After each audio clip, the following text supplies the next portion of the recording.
গতকাল তো দেখলে বান্ধবীর বাড়ি আসছিলাম, আর বান্ধবীর বাড়ি কিন্তু আমরা পৌঁছেও গেছি, আর ফ্রেশ ট্রেশ হয়ে নিয়ে বান্ধবীর সাথে গল্প শুরু করে দিয়েছি। গল্পর চটে কিন্তু আমরা ভিডিও করতেই ভুলে গেছি, যে মানে ভিডিও আমাকে করতে হবে। তো এই দেখো, এটা কিন্তু আমার বান্ধবীদের বাড়ির মানে চারের সাইডটা, আর একটু তোমাদের সাথে বাড়িটা শেয়ার করবো বলে তোমাদের দাদাভাই আবার বাড়ির বাইরে আসলো। আর বান্ধবীদের বাড়ির নামটা দেখো, তারাপদ ভবন। এটা হচ্ছে মেসমশাইয়ের আর কি নাম, মানে বান্ধবীর শ্বশুর মশাইয়ের। মাছ ভেবে এই মাছ সব বেশিলে ভর্তি বোঝাই করা। দাদা এসে দাদাদেরকে হয়েছে খেতে দিচ্ছি ভাত। হ্যাঁ ঠিক, দাদাদের জন্য সকালে ওটাই বাঙালিদের পছন্দের খাবার, ওটাই ভাত, ডাল সিদ্ধ, আলু সিদ্ধ আর ডিমের অমলেট। একদম ঠিক আছে।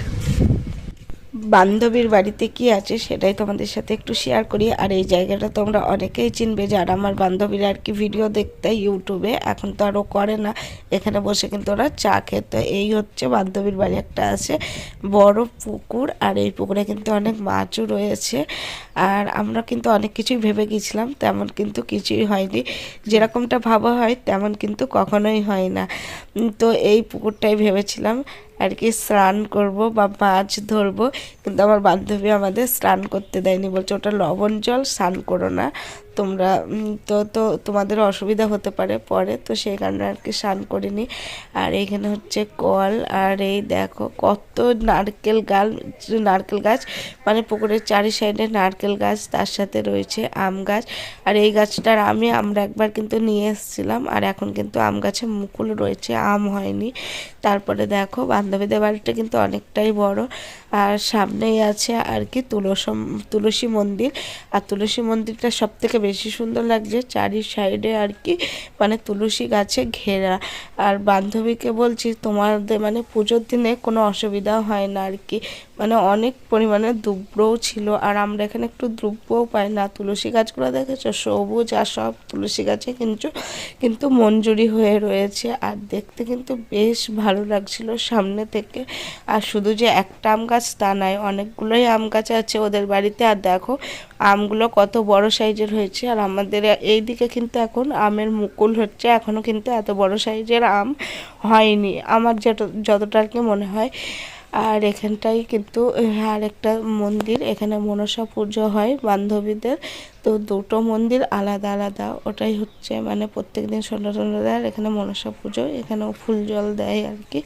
তো চলো তারপরে হচ্ছে বান্ধবীর ঘরে আর কি ঢোকা যাক। এটা হচ্ছে মেন গেট, তো দুই দিক দিয়েই আসা যায়।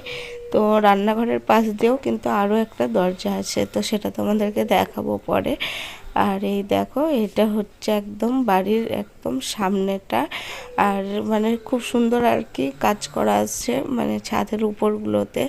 আর এইটা হচ্ছে দাবা, মানে এখানটা হচ্ছে ডাইনিং রুম, সবাই আর কি বসে গল্প টল্প করে, কিন্তু ওরা ওখানটায় খায় না, খাওয়ারও একটা আলাদা ঘর আছে। আর এই হচ্ছে আমার বান্ধবীর ঘর, খুব সুন্দর করে কিন্তু সাজানো গোছানো।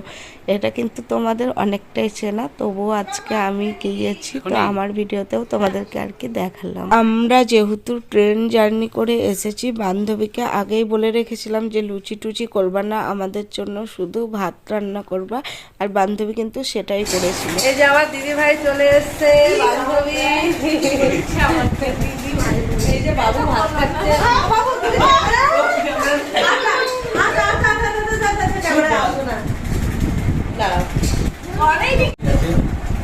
দাদারা খাচ্ছে এখন, পরে তো ভয়েস দিয়ে দেবে, তাই তো? এই যে দেখা যাচ্ছে তো, আমি তো সেলফি করি না তাই বোঝাও যাচ্ছে। বাবু দেখাবো না, ঠিক আছে না? তো বন্ধুরা আমার তো খাওয়া দাওয়া কমপ্লিট, দেখো এবার এখানে দুজনা খাচ্ছে, আমি দেখাচ্ছি ভালো করে। বান্ধবীরা খাচ্ছে কিন্তু বান্ধবীকে দেখাচ্ছে না। আচ্ছা এই দিকে তোকে দেখাচ্ছে না, শুধু তোকে দেখাচ্ছে না বাবা, ঠিক আছে খেয়ে নাও। তুই যদিও চলে আসিস তোকে কেটে দেবে। ঠিক আছে, এখানে চলছে নাড়া পোড়ার আয়োজন। এই দেখো বন্ধুরা, অনেক দিন পর আবার দেখতে পাবো সেই নাড়া পোড়া রাতের বেলায়, তো খুব ভালো লাগে দেখে এগুলো। আর অশুভ শক্তির মনে হয় বিনাশ বা কিছু একটা ব্যাপার তো নিশ্চয়ই আছে এই নাড়া পোড়ার ব্যাপারটাতে, যদি আমি জানি না সেই ব্যাপারটা, তাই বলতে পারলাম না। তো এখানে ওরকম গাছ পুঁতে সে তার সঙ্গে অনেক কিছু পাতা লাগিয়েছে, তার সঙ্গে এগুলো খড়গুলো নিয়ে এসে এগুলোকে ওর সঙ্গে লাগাবে, একটা বড় হবে, তারপরে সেটা আগুন জ্বালাবে রাতের বেলায়। তো অবশ্যই শেয়ার করবো তোমাদের সঙ্গে সেটা। তো বন্ধুরা, এখন দুপুরে খাওয়া দাওয়ার আয়োজন চলছে ভিতরে। তো আমরা আর টেবিলে বসলাম না, নিচে একসঙ্গে সবাই মিলে বসবো। তো তোমার সঙ্গে শেয়ার করি রান্না কী হয়েছে, আমার পছন্দের কী হয়েছে। আমার পছন্দ বলতে আমি মাছ খেতে খুব ভালোবাসি, সেই মাছটাই বেশি করেছে। তো ওরা করেছে হচ্ছে একটা কুমড়ো ডাঁটা, সেটা হচ্ছে চিংড়ি মাছ দিয়ে, এটা খুব খেতে ভালো লেগেছিলো। আর বড়ি দিয়েছিলো এর সঙ্গে। তার সঙ্গে হচ্ছে 2 রকমের ভোলা মাছ, আমার প্রিয় মাছ। তার সঙ্গে ছিল চিকেন। রান্নাবান্না খুব সুন্দর লাগলো। খাওয়া দাওয়া করে একটু রেস্ট নিয়ে এখন রেডি হয়ে বেরিয়ে পড়েছি একটু ঘুরতে যাওয়ার জন্য। আর বকখালি এসে স্কুটি নিয়ে যাব সেটা কোনো দিন ভাবতেই পারিনি। তো আমরা এর আগের বার এসে টোটোতে করে ঘুরেছিলাম, আর এবার যেহেতু বান্ধবীর বাড়ি সেই কারণে আর কি স্কুটি নিয়ে বকখালি ঘুরবো। বেশ কিন্তু মনে মনে আনন্দ লাগছে, আবার হাসিও লাগছে। 2 বান্ধবীকে কেমন লাগছে অবশ্যই কিন্তু কমেন্ট করে জানাবে। আমরা যেহেতু রাস্তা চিনি না সেই কারণে আমার বান্ধবীরা আগে আগে যাচ্ছে, আমরা কিন্তু ওদের পিছন পিছন আসছি। আর স্কুটি নিয়ে বেশ কিন্তু ভালো লাগছে। আর আমরা এখন কোথায় যাচ্ছি বলো তো বন্ধুরা? আর চারিদিকের পরিবেশটাও কিন্তু খুব সুন্দর, একটা মানে পাড়ার ভিতর দিয়ে বেশ কিন্তু ভালো লাগছিল। আর এই দেখো আমরা কিন্তু চলে এসেছি, যারা বকখালি গেছো তারা তো অবশ্যই এই জায়গাটা চেনো। এটা হচ্ছে ফেজারগঞ্জের মৎস্য হারবার। তো এখানটায় কিন্তু ঘুরতে বেশ ভালো লাগে। এই ট্রলারগুলো সমুদ্র থেকে মাছ ধরে কিন্তু ডাঙায় চলে এসছে, আর মাছগুলো কিভাবে ওরা ছাড়াবে তারই প্রস্তুতি চলছে। আর এই ট্রলারে করে কিন্তু আমার বান্ধবীর শ্বশুরমশাইও আর কি মাছ ধরে 10 থেকে 12 দিন কিংবা 1 সপ্তাহ পর পর আর কি মানে জলে থেকে আর কি ঘরে আসে। তো এই জীবনটা কিন্তু খুবই কষ্টর আর ভয়ানক। हम लोग घुर जाएंगे আমরা ঘুরতে বেরিয়েছি হেনরি না এটা কি ফেজারগঞ্জ মৎস্য বন্দর? মৎস্য হারবার, হ্যাঁ হারবার বলি আমরা। ও যাই হোক, তো এখানে একটা গন্ধ বেরোচ্ছে মাছের, বোঝা যাচ্ছে এখানে মৎস্য মাছের বন্দর। জায়গায় এসে অবশ্যই মাছের গন্ধ বেরোবে। চলো ওইদিকে বাংলাদেশে আর এদিকে নৌকো আছে, যেটা দেখতে দেখাবে কত নৌকো। চলো বন্ধুরা আমরা আগে যাই। আর এই দেখো এখানে কিন্তু একজন মাছ ধরছে, আর তেমনভাবে কোনো মাছই পাইনি, কিন্তু সাদা সাদা চিংড়ি মাছ আর কি বেশি উঠছে। আর এখানে বান্ধবী আর মানে বান্ধবীর বর মানে দাদা দুজনা আর কি ভিডিও বানাচ্ছে, আর সেটাই আমি তোমাদের সাথে একটু শেয়ার করলাম। আর আমরা যেরকম 3 বান্ধবী আর কি, আর সেরকম কিন্তু আমাদের 3 জনার বরের মধ্যেও খুব ভালো একটা বন্ধুত্ব তৈরি হয়ে গেছে।